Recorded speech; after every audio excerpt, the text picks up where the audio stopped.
नमस्कार, times of Swaraj में आप सबों का स्वागत है। मैं हूं संतोष सिंह और आज हम टाइम्स ऑफ स्वराज में बात कर रहे हैं कि नौकरी में रिजर्वेशन का प्रावधान संविधान प्रदत्त है कि भाई जो लोग पिछड़े हुए हैं उनको नौकरी में आरक्षण दी जानी चाहिए और वो दशकों से वो आरक्षण दी जा रही है। लेकिन पोस्टिंग में भी आरक्षण लागू हो, हमें नहीं लगता है कि ये कहीं से भी संवैधानिक प्रावधानों के अनुसार है या फिर कहीं से भी इसको सही नहीं ठहराया जा सकता है।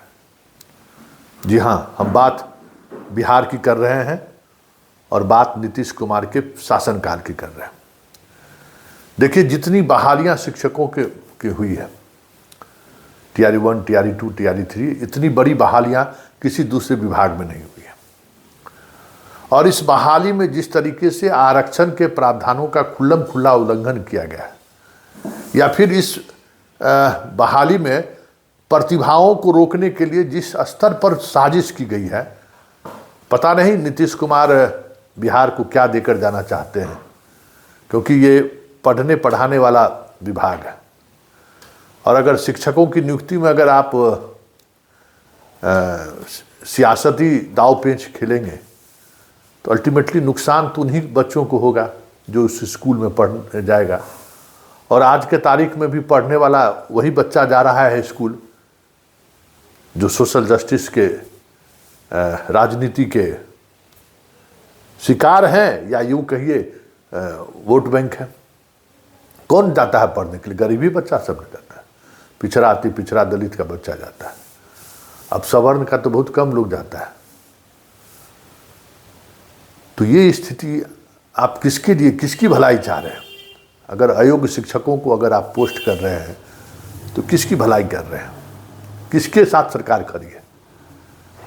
हमने कल चलाया था ना कि डोमिसाइल नीति इसलिए लाया इन्होंने कि जो अनरिजर्व सीट है, उस अनरिजर्व सीट पर बाहर के लड़कों को बिहार में नौकरी दिलाई जाए, ताकि जो यहाँ के जो ये हैं अनरिजर्व कैटेगरी के जो लोग हैं उनको ज़्यादा से ज़्यादा रोका जा सके। ठीक है, वो आपकी नीति थी, वो आप उस नीति के तहत आपने फैसला लिया। भाई वोट देने वाला तो दूसरे ही स्टेट का आता है आजकल, अपने स्टेट के वोट से मतलब क्या है? फिर जनरल वर्ग के लोगों के वोट से मतलब क्या है? देखिए, ये सवाल हम इसलिए करते हैं कि जब हम दलितों के अत्याचार पर खबर चला सकते हैं, पिछड़ों अति पिछड़ों के जुल्म पर हम खबर चला सकते हैं, हिंदू मुसलमान पर खबर चला सकते हैं, तो फिर सवर्णों के साथ अगर जुल्म हो रहा है तो खबर क्यों नहीं चलाएगा? मैं काफ़ी मंथन करने के बाद मेरे दिमाग में आया कि नहीं, जुल्म किसी के साथ हो सामने तो आना चाहिए। ये अलग बात है कि इस प्रदेश के सवर्ण को लालू का भय दिखाकर इस तरीके से कह सकते हैं कि भांग पिला दिया है कि कुछ समझने के लिए भी तैयार नहीं है, सुनने के लिए भी तैयार नहीं है। और एक और खासियत है कि सवर्ण के खिलाफ जितने भी तरह के फैसले हो रहे हैं, वो फैसला कोई दूसरा जाति के लोग नहीं कर रहे हैं, सवर्ण ही कर रहे हैं। चाहे वो कोर्ट में हो, चाहे बीपीएससी में हो, या कहीं जहाँ कहीं भी हो रहा है, उसमें वही लोग हैं, सवर्ण लोग हैं। उन्हीं वही लोग सवर्णों का गला काट रहे हैं नियम के विपरीत जाकर। अब जरा देखिए, अभी टीआरई 3 में शिक्षकों की बहाली हुई है, अपॉइंटमेंट हुआ, नियुक्ति हुआ। अब आप समझ जाइए कि अगर आप टॉपर हैं, सपोज कीजिए कि आप मैथ के टॉपर हैं, संतोष सिंह, ठीक है, आपने 3 चॉइस दिया कि हमको समस्तीपुर, दरभंगा, मधुबनी में से कोई एक जिला दीजिए। आप टॉपर को दीजिएगा? नहीं, हम टॉपर को नहीं देंगे। हम यहाँ रिजर्वेशन लगा दिए कि 25 को सीट है तो इसमें ईबीसी सबको देंगे, हमारा पोस्टिंग होगा मुजफ्फरपुर या जो जिला हम चॉइस नहीं दिए हैं वो।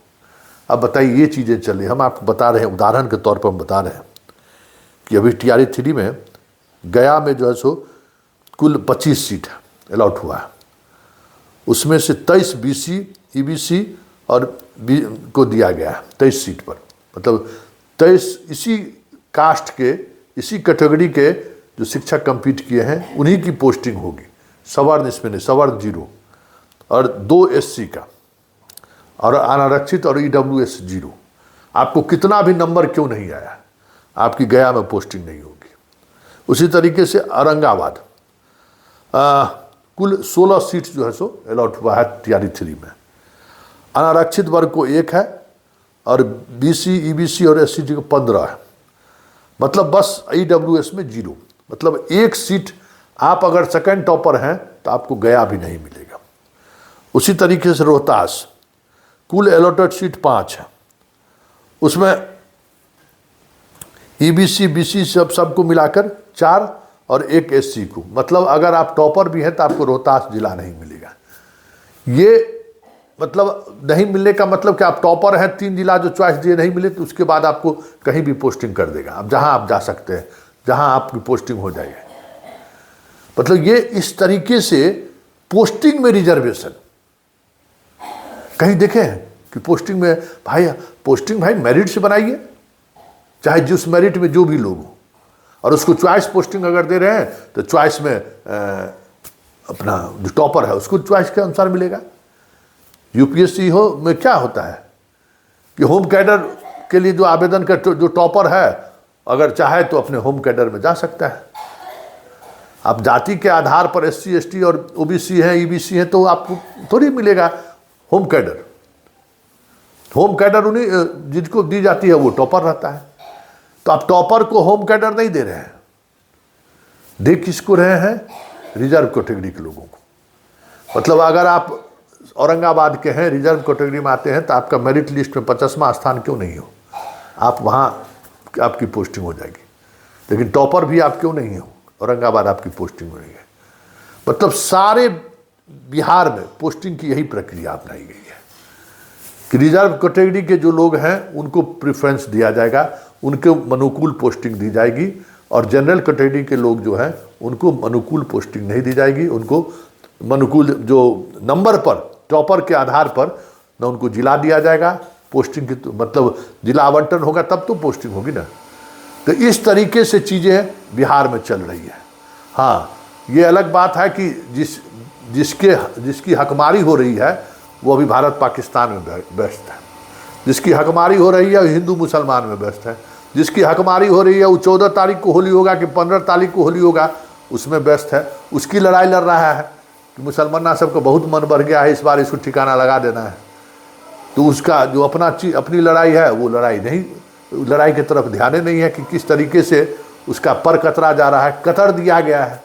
मतलब नौकरी में एक रणनीति के तहत, नीतीश कुमार के शासनकाल में एक रणनीति के तहत सवर्णों को कैसे नौकरी से बाहर रखा जाए, बाहर किया जाए, इसकी पूरी कह सकते हैं कि एकदम ब्लूप्रिंट हर डिपार्टमेंट को दे दिया जाता है, किसी पर काम करने वाला है। ये अलग बात है कि नीतीश का वो अनुपालन करने वाला सारे के सारे सवर्ण अधिकारी ही रहे। तो ये बिहार का सच है, जहाँ सोशल जस्टिस के सहारे, पिछड़ों अति पिछड़ों की राजनीति के सहारे सवर्ण और प्रतिभा वाले छात्रों के साथ किस तरीके का व्यवहार बिहार में हो रहा है, उसकी एक वानगी हम होली के अवसर पर आप तक पहुंचाने की कोशिश की है। लेकिन हम जानते हैं इसका कोई मतलब नहीं है। ये खबर हमने इसलिए इसलिए चलाया कि कई ऐसे प्रतिभावान छात्र छात्राओं का लगातार हमारे पास फ़ोन कॉल आए कि देखिए हमारे साथ सर जुल्म हो रहा है। हालांकि हम उसको इंटरटेन नहीं किए, लेकिन इस आधार पर हम इंटरटेन कर दिए कि वाकई में इसके साथ तो अनजस्टिस हो रहा है। तो जब अनजस्टिस हो रहा है तो फिर हमें तो सवाल खड़ा करना चाहिए, चाहे अनजस्टिस किसी के भी साथ हो।